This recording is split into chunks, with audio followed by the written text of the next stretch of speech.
পুজোর গল্প তো আমি তোমাদের সাথে করবই, কিন্তু তার আগে পুজোর জোগাড়ের গল্পগুলো একটু তোমাদের সাথে করি। এটা পুজোর অনেক আগে একদিন আমাদের পুজোর জন্য প্রায় 6 বস্তা বালি, 2 বস্তা মাটি আর 150-200খানা ইট দরকার ছিল। তো সেটাই বাপি একটা ছোট হাতি আর লেবার দিয়ে পাঠিয়ে দিয়েছিল। তো এখন এই মালগুলো সামনেই আমাদের বাড়ির সামনে রাখা হচ্ছে, কিন্তু তারপরে বাপির লেবার আবার পাঠিয়ে এগুলো ছাদে শিফট করা হয়েছিল। যেহেতু আমাদের পুজোটা ছাদেই হবে, তাই ছাদেতেই সব কিছু রেখে দেওয়া হয়েছিল আর ছাদটাকে একটু পরিষ্কার করা হচ্ছিল। এত বড় পুজোর আয়োজন, ছাদটাকে একটু পরিষ্কার করে না জল দিয়ে ধুলে হয় বলো? তোমরাও নিশ্চয়ই অনেকেই জানো যে পুজোর জায়গা ভালো করে পরিষ্কার করে নিতে হয়। আর আমরা প্যান্ডেল হওয়ার আগেই পরিষ্কার করে নিয়েছিলাম, আর প্যান্ডেল হওয়ার পরে জাস্ট একটু ঝাঁট দিয়ে দিয়েছিলাম। এটা হলো পুজোর 2 দিন আগে। এই দিন দেখো মা আর কাকিমা মিলে সমস্ত পুজোর বাসন কোসন ছাদে গিয়ে ধুচ্ছে। আর এই যে সাইডে সব ইঁটগুলো রাখা হয়েছে, এই দিকে গাছ গাছ যা আমাদের ছাদে ছিল, আর এই বালির বস্তাগুলো এগুলোও সব রাখা হয়েছে। আর কিছুটা বালি রোদে দেওয়া হয়েছে, কারণ ওইগুলো হোমের কাজে লাগবে, তখন ধরবে না তো ভিজে বালি, ওই জন্যে। আর এটা হলো আর এক দিন যেদিন আমাদের পুজোর জন্য যে যত কলা গাছ, কলা পেটো, তারপরে বেলপাতা, এইসব জিনিসগুলো লাগবে, ওইগুলো একটা কাকু আমাদের ঘরে এসে দিয়ে গেছিলো। যেহেতু পুজোটা অনেক বড় আয়োজন করে করা হচ্ছে, তাই অনেকগুলো প্রায় কলা গাছ, কলা পেটো এইসব দরকার ছিল। তো তার জন্য আমাদের তো লোক নেই সেরকমভাবে যে দিয়ে যাবে, তাই জন্য বাপি একটা টোটো কাকুকে বলেছিল, উনি সব কিনেছেন, কিনে আমাদের কাছে দিয়ে গেছেন। আসলে সবই বিশ্বস্ত লোক, জানো তো। এখন আমাদের সব পরিবারেই মানুষজন এতই ব্যস্ত থাকে যে তাদের এই সব কাজের সময় থাকে না, তাই জন্য সমস্ত কিছুটাই লোকের ওপর ভরসা করে থাকতে হয়। চলো এবারে নিয়ে যাই তোমাদের সরাসরি পুজোর দিন সকালে। যেহেতু বাড়িতে পুজো, তাই সবাই মিলেই সকাল সকাল উঠে স্নান করে একদম রেডি হয়ে গেছি। আমিও রেডি হয়ে গেছি। আর এই যে ফুলের সাজিগুলো দেখতে পাচ্ছ, এইটা আগের দিন রাত্রিবেলা আমি, আমার দিদি আর কৌশিকদা মিলে সাজিয়েছিলাম। আর এইখানে আমাদের বাড়িতে ঠাকুর পুজো হচ্ছে, আমাদের যে ঘরের ঠাকুর, সেই ঠাকুর পুজো হচ্ছে। আর মাসি তো গপুকে এনেছিল, তাই গপুকেও একটু সকাল সকাল পুজো করে খাবার দিয়ে দিচ্ছে। আর এইদিকে দেখো আমাদের সিংহাসন বেরিয়েছে, এইগুলো হচ্ছে পুজোর সব ফল। সমস্ত বাউন ঠাকুরও সকাল সকালই চলে এসেছিলো, কারণ এত বড় পুজো তো অনেক জোগাড় করার দরকার। আর এই সব পুজোর জোগাড় তো আমরা জানিও না। আর এইদিকে দেখো ওইটা হচ্ছে নারকোলের গাছে রে বাঁধছিল, বিনুনি করছিল। এখানে এতগুলো ডাব দরকার ছিল, জানো তো। এই যে এত তোমরা ফুলমালা দেখছো, এগুলো সব আমাদের হাওড়ার জগন্নাথ ঘাট থেকে নিয়ে আসা হয়েছে। তোমরা নিশ্চয়ই সকলেই জানো জগন্নাথ ঘাট আমাদের অনেক বড় ফুলের মার্কেট, সেখান থেকেই সব আনা হয়েছে। অনেক অনেক ফুল দরকার ছিল, জানো তো। এখানে সব তাও নেই, আরও আসছে, পরে এসছে। তো এত ফুল আমাদের নর্মাল মার্কেটে আমরা পাবোও না, আর অনেক দামও পড়বে। তার জন্য আমার এক পিসমশাই আমাদের সমস্ত কিছু জোগাড় করে এনে দিয়েছে। আর তোমাদের বলেছিলাম না প্যান্ডেল হবে, এই দেখো এই সামান্যটুকুই প্যান্ডেল হয়েছে। আর এই ফুলের মালাটা আমরা ফ্লিপকার্ট থেকে অর্ডার করেছিলাম, ফেক ফুল, জানো তো এটা, কিন্তু কি সুন্দর দেখতে লাগছে। ওই আমরা ফুল দিয়ে সাজিয়েছিলাম, তো সেটাই একটু তোমাদেরকে দেখাচ্ছি। এটা হলো আমাদের ঘরে ওঠার যে গেটটা পড়ে, মেন গেট ওইটা। তারপরে আসল যে মেন ঘরে ঢুকতেই যেই প্রথম গেটটা পড়ে, সেই গেটটাও সাজিয়েছি একটু করে, সব যতটা পেরেছি আর কি, আমরা ততখানি করে করে সাজিয়েছি। আর সেটাই তোমাদের একটু ঘুরিয়ে ঘুরিয়ে দেখাচ্ছি, যে দেখো আমরা এই হাতেও কত সুন্দর করে সাজাতে পেরেছি। আমি যে এটা করেছি, এটা দেখে তো আমার বেশ ভালোই লাগছে, কারণ এরকম কাজ তো আগে করি না। আর দেখতে যখন ভালো লাগছে, সবাই যখন প্রশংসা করছে, তাহলে নিশ্চয়ই ভালো হয়েছে। ব্যাস এইটুখানি আমরা গেটগুলোকে ভালো করে সাজিয়ে নিয়েছিলাম। এবারে চলো একটু ওপরে যাই। এই দেখো তোমাদেরকে বলছিলাম না যে এই পুজোর জোগাড়জাটি আমরা কেউই কিছু করতে পারবো না। আর তেমনই দেখো এই যে এইখানটা একটা মাঝখানে বড় করে স্বস্তিক আঁকা হয়েছে। ইট, বালি, সিমেন্ট, তোমাদের বললাম না ইট দরকার ছিল, এই যে এই সব জিনিসেই ইটটা দরকার ছিল।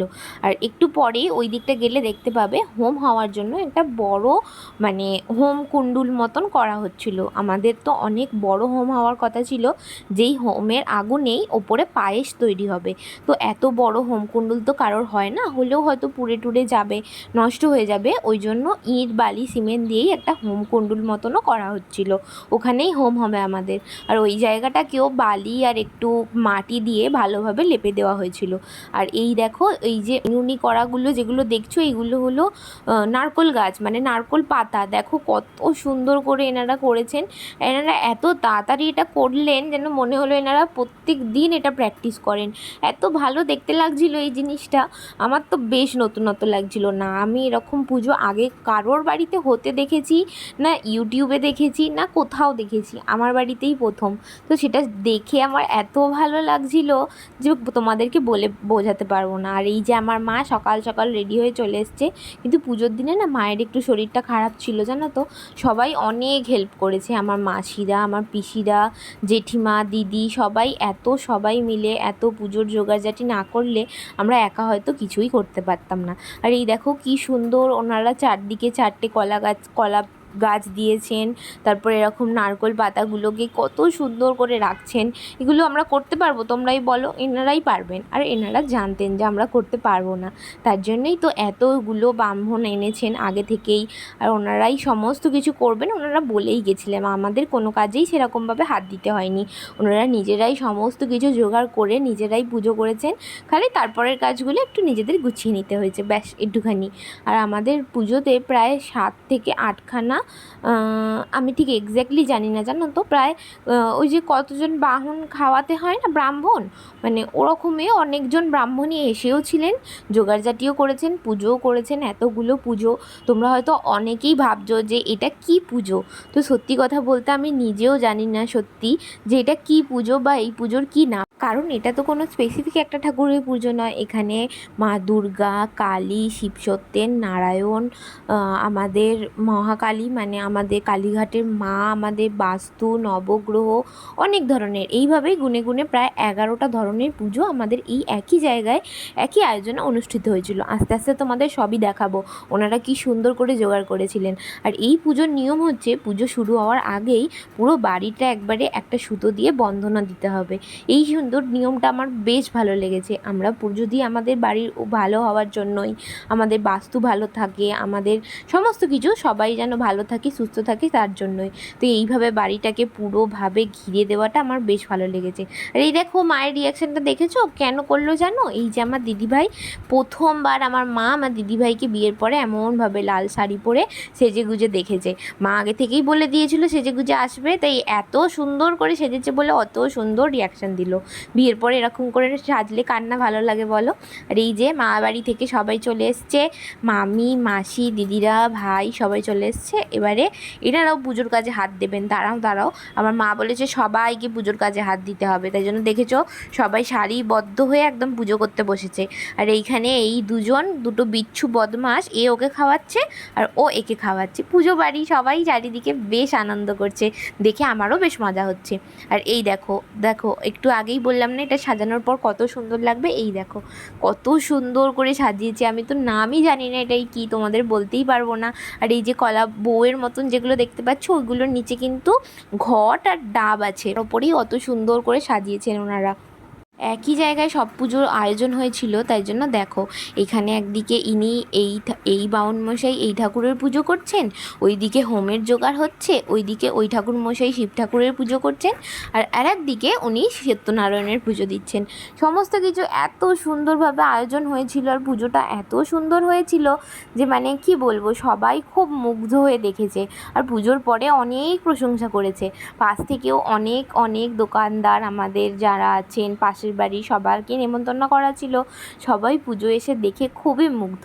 আর এটা এত সুন্দর করে আবির টাবির দিয়ে ঘর দিয়ে সাজানো হয়েছে যে সবাই বলছে এরম পুজো আগে কোনোদিনও দেখিনি, দেখে খুব ভালো লাগলো। এইখানে আমার বাপি আর মা দুজনে পুজোতে বসেছে। বাপি আর মা ছাড়া তো এই সমস্ত কিছু সম্ভবই নয়, ওনারাই সমস্ত কিছু, তাই ওনাদের পুজোতে বসা তো বটেই বলো। আর বাপি মা ছাড়া এই পুজোতে বসবেই বা কে? বাপি মা এখন বসেছে, আর একটা সময় আমি আর ভাইও বসেছিলাম জানো তো, ওইটা বেশ হোমের সময় ছিল। ওই ভিডিওর ক্লিপস আমি তোমাদের সাথে থাকলে শেয়ার করব, বাট মনে হয় না আছে বলে। এই যে যত ভিডিও ক্লিপস দেখতে পাচ্ছ সবই আমি নিয়েছি, তাই পুজোতে বসার সময় আমার ক্লিপ সেই হিসাবে তোমাদেরকে দেখাতে পারবো না। আর এইদিকে দেখো সবাই কিছু না কিছু কাজ করছেই। এখানে মামি নারকোল কুটছে, মানে অজস্র কাজ ছিল, সেগুলো আমরাও একটু হাতে হাতে করেছি। আর ইনি বসে বসে এখানে শিব ঠাকুর বানাচ্ছেন। তোমাদের বললাম না শিবসত্যেন করেছেন একদিন, সেই ইনি শিব সত্যেন করেছিলেন। আর এখানে মাটির শিব বানাচ্ছেন। অনেকগুলো শিব দরকার, কটা 12টা না 8খানার মতো শিব দরকার ছিল। অতগুলো শিব ঠাকুর কি ঘরেতে থাকে বলো? আর এই দিন না আমরা একটা নতুন পাথরের শিব ঠাকুর এনে পুজো করব বলেছিলাম, একবারে শিবসত্যেন করে ওটাকে উদ্বোধন করব। তাই জন্য এত ভালো করে পুজোটা হচ্ছে। আমাদের ঘরের একটা ঠাকুর, আর এইগুলো উনি মাটির বানিয়ে নিচ্ছেন। আর এখান থেকে বললাম না বালি নিয়ে নিয়ে হোম হবে, ওই জন্যই তো বালিটা রোদে দেওয়া ছিল, ওই রোদে দেওয়া বালি থেকেই হোম নিয়ে নিয়ে উনি হোমটা করছেন। কিছু কিছু ভিডিও ক্লিপস তোমাদেরকে একটু ল্যান্ডস্কেপ মোডে শেয়ার করতে পারছি না, একটু মানিয়ে নিও। আর এইখানে হচ্ছে আমাদের নারায়ণ পুজোর সিন্নি। তোমরা সিন্নি খেতে ভালোবাসো তো বলো, কারা কারা আমার মতো সিন্নি খেতে ভালোবাসো একটু প্লিজ কমেন্ট করে দিও। আর এখানে আমার সিন্নি মাখা দেখতে অতটাও ভালো না লাগলেও কিন্তু বেশ লাগছিল। আমি সিন্নি মাখানো এর আগে তেমনভাবে দেখি না, দেখলে খেতে পারি না তার জন্য, কিন্তু এখন ওই ভিডিওতে দেখে দেখে প্র্যাকটিস হয়ে গেছে। আর ইনি প্রচণ্ডই পরিষ্কারভাবে হাতটা ধুয়ে তারপরে সিন্নি মাখা শুরু করেছেন। আর ইনি হলে আমাদের বাউন মশাই। আর এই যে এখানে কৃষ্ণেন্দু প্রথমবার আমাদের বাড়িতে এসছে বলে আমাদের সব বোন দিদিরা সবাই মিলে ওকে ঘিরে এত আড্ডা বসিয়েছে যে বেচারা ভয়ই পেয়ে গেছে, যে ওকে এত ধরনের কথাবার্তা বলছে যে ও এতজনের মাঝখানে পুরো চুপ হয়ে গেছে। এখানে মামিও জয়েন করেছে, এই যে আমার দাদা দিদি ভাইগণ সবাই এই আর কি ঠাট্টা করছে। তো যাই হোক, পুরো ব্লগটা এখান পর্যন্তই ছিল। আর পুজো শেষ হতে হতে তো অনেকই বেলা হয়ে গেছে, তাই বাদবাকি ক্লিপসগুলো আর তোমাদের সাথে শেয়ার করতে পারলাম না। তো অবভিয়াসলি আমার ব্লগটা ভালো লেগে থাকলে লাইক কমেন্ট শেয়ার আর সাবস্ক্রাইব করে দিও।